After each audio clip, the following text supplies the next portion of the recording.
భవిష్యత్తుకు ఇంకొక పేరే సంఘర్షణ.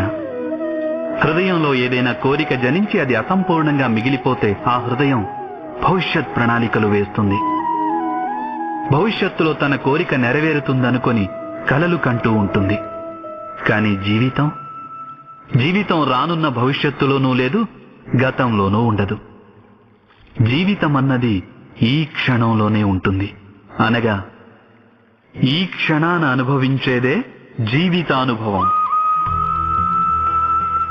మనకి ఈ విషయం తెలిసినప్పటికీ ఈ చిన్న సూత్రాన్ని కూడా అర్థం చేసుకోలేం.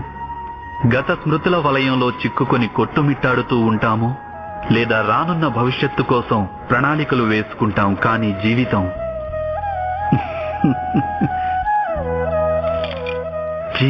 గడిచిపోతుంది. ఈ సత్యం మన మనస్సులో నాటుకుపోవాలి.